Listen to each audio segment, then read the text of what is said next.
Pourquoi, en tant que chrétien, je dois désirer la plénitude de l'Esprit, je dois désirer être rempli de l'Esprit Saint. L'une des raisons est que le Saint-Esprit nous convainc du péché. Pour notre thème d'aujourd'hui qui est intitulé « Le Saint-Esprit nous convainc naturellement du péché ». Et nous allons nous appuyer sur un passage d'Éphésiens, Éphésiens le chapitre 4, verset 30. Je vais lire la version français courant. Alors, cette version dit ceci. « N'attristez pas le Saint-Esprit de Dieu. L'Esprit est en effet la marque de Dieu appliquée sur vous. Il est la garantie que le jour viendra où Dieu vous délivrera complètement du mal. » Alors, si le Saint-Esprit nous convainc du péché, comment est-ce que cela se passe concrètement? Les gens qui sont sensibles à l'Esprit de Dieu constatent ce fait. Quand vous avez la plénitude de l'Esprit de Dieu en vous et que vous faites mal quelque chose, alors le Saint-Esprit vous gronde intérieurement. C'est pas une voix audible que on va entendre, mais il ne vous laisse pas en fait en paix. Vous sentez qu'il est fâché. C'est comme un papa ou une maman à la maison qui gronde son enfant. Lorsque l'enfant fait quelque chose, nous avons tous été enfants. Lorsque nous faisons quelque chose que notre papa n'a pas voulu, que nos parents n'ont pas aimé, même quand ils ne parlent pas, quand ils ne grondent pas, quand ils ne crient pas pour nous faire savoir leur position, nous constatons quand même que non, papa a changé, non, papa n'est pas content. Peut-être en observant, peut-être en voyant la façon dont il s'adresse à vous, la façon dont il se taise dans tout ce que vous faites, vous vous rendez compte que non, il y a quelque chose qui ne va pas. Si vous avez l'habitude de faire une chanson que maman aime et lorsque vous la commencez, elle la termine avec vous et que vous commencez, elle ne dit rien, elle ne vous regarde même pas. Ou si papa avait l'habitude de regarder le journal avec vous et que ça commence qu'il ne vous appelle pas. Vous sentez que, franchement, même s'il ne le dit pas, il est fâché, même s'il n'a rien laissé voir, il y a quelque chose de quand même qui ne va pas. C'est pareil avec l'Esprit de Dieu qui nous habite.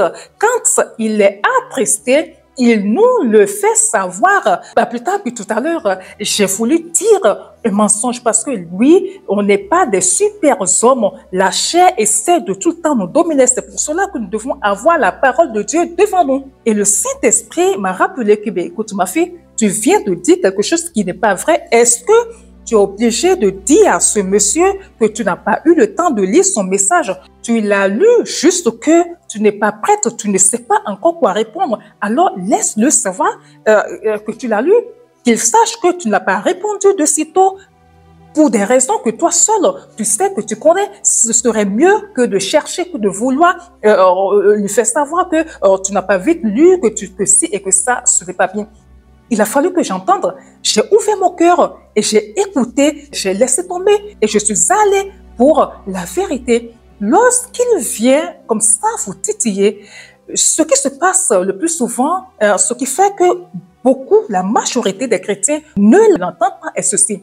Lorsqu'il vient titiller votre cœur, lorsqu'il vient dire ce que tu viens de faire, ce n'est pas bien, lorsqu'il essaye de montrer que on est sur la fausse route, c'est que on se ferme à savoir. Et lorsque on commence à se fermer à savoir, il vous laisse et après vous avez votre conscience qui est morte. Si vous êtes un chrétien qui a une conscience morte, c'est très grave, c'est que le Saint-Esprit a déjà croisé la main sur votre vie, c'est qu'il a déjà mis sa main comme ça pour vous regarder, c'est qu'il n'est plus là. Ou soit même s'il est là, il vous laisse faire. Ce n'est pas du tout ce que nous devons désirer. Un enfant qu'un père gronde, un enfant qu'une mère gronde, doit savoir qu'il est aimé. Lorsque vous avez des parents qui ne vous disent plus rien, qui sont fatigués de vos comportements, de vos agissements et qui finissent par se taire sur votre vie, alors c'est très, très, très grave. Les enfants sont fiers, doivent être fiers lorsque les parents continuent à dire leur ressentiment sur le comportement, sur ce qu'ils font, sur ce qu'ils deviennent, sur tout ce qu'ils touchent, sur tout ce qu'ils font. C'est ça, être un enfant. Un enfant écoute la voix de ses parents et essaie de lire. Hein? Ne serait-ce même qu'en regardant, lorsque vous allez quelque part, ou bien ces étrangers sont à la maison, le papa, des fois, n'a pas besoin de parler, juste un coup d'œil. La maman, juste un coup d'œil, et l'enfant sait que, ah, maman est d'accord pour cette chose que je veux faire, ah, maman ne veut pas que je reste assise là, ah, maman ne veut pas que j'aille avec ses amis. Bref, il y a des exemples qui foisonnent. Le Saint-Esprit fait pareil avec nous. S'il vous plaît, je vous exhorte ce matin à vouloir l'effusion de l'Esprit dans votre vie. Parce que vous allez savoir, quand il est triste, vous le saurez. Et n'essayez pas de fermer votre cœur lorsqu'il vient vous titiller. Vous savez, il fut une fois, et j'avais fait quelque chose de vraiment mal. Je savais que ça, en tant que chrétienne, il ne m'est pas permis de le faire. J'ai lutté contre pendant des années et un jour, je suis arrivée, en fait, je vais le faire. Et tout était là. Je pesais le pour et le contre. Je savais que le Saint-Esprit allait être attristé, hein, que c'est pas bien, quoi. Et que, franchement, il y aura des conséquences après. Malgré que je savais cela, je l'ai quand même fait. J'étais dans un tunnel qui fait que je ne veux pas me retourner. Je veux aller jusqu'au bout de mon péché. Alors, dès que je l'ai fait, la minute qui a suivi, j'ai commencé à raser les murs. Ma Bible, elle est là. J'arrive plus à la toucher.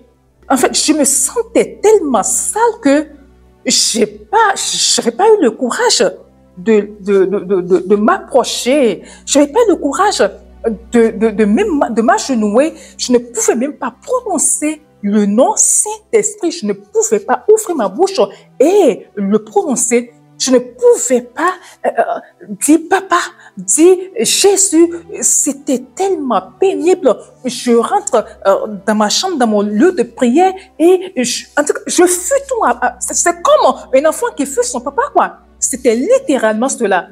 Et là, et je vous assure que j'étais tellement mal qu'il a fallu que lui-même, dans sa miséricorde, oh Dieu merci, oh merci Seigneur, il est miséricorde, il a fallu qu'il me tende la main. C'est lui qui m'a tendu la main parce qu'il savait que s'il ne me tendait pas cette main-là, s'il ne me montrait pas cet amour qu'il a pour moi, c'est que j'allais sombrer. S'il ne me confirmait pas que je suis toujours sa fille malgré ce que j'ai fait, qu'il est toujours et qu'il sera toujours là pour moi, je vous assure que je ne sais pas ce qui allait arriver. C'est-à-dire, je laissais tout tomber, quoi. Voilà la pécheresse que je suis, voilà ci et voilà ça. J'étais tellement triste que je voulais abandonner, je voulais tout quitter, je voulais tout laisser tomber.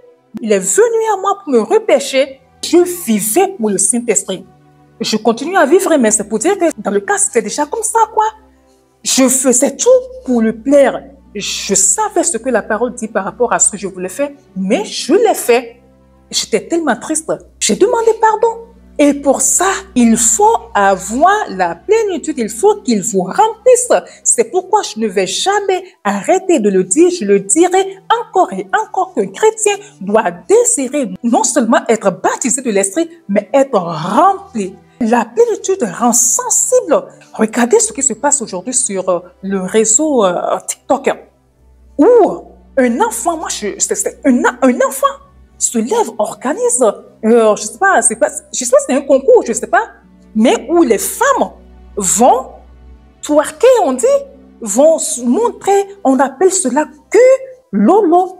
Et ce qui est décevant est que les personnes âgées, j'ai vu des personnes âgées, des gens qui se font appeler pasteurs, entre griffes, sur les réseaux sociaux, applaudir sur en fait, dire qu'ils n'ont rien à reprocher à cela, dire qu'ils n'ont pas à condamner cela. Si un homme a réellement le Saint-Esprit en lui, on n'a pas besoin de tourner autour du pot, c'est pas, ça tape pas pour toi, c'est pas de midi à 14 heures pour savoir que ça, c'est quelque chose que l'Esprit de Dieu n'agrée pas, que ça, c'est pas bien pour notre jeunesse, que ça, c'est quelque chose de très sale.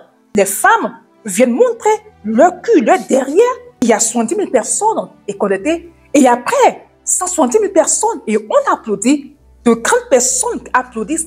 Aujourd'hui, l'immoralité a pris place. Et les grandes personnes aujourd'hui même font l'apologie de l'immoralité. Quand on a le Saint-Esprit en soi, on n'a pas besoin de vous dire, afin que vous le sachiez, que ça, ce n'est pas une émission à regarder. Un chrétien, j'ai bien dit un chrétien, je n'ai pas dit un faux chrétien, un chrétien ne peut même pas tomber sur un live comme ça et s'attarder dessus. Parce qu'à l'intérieur, le Saint-Esprit te dira que ça, c'est un péché.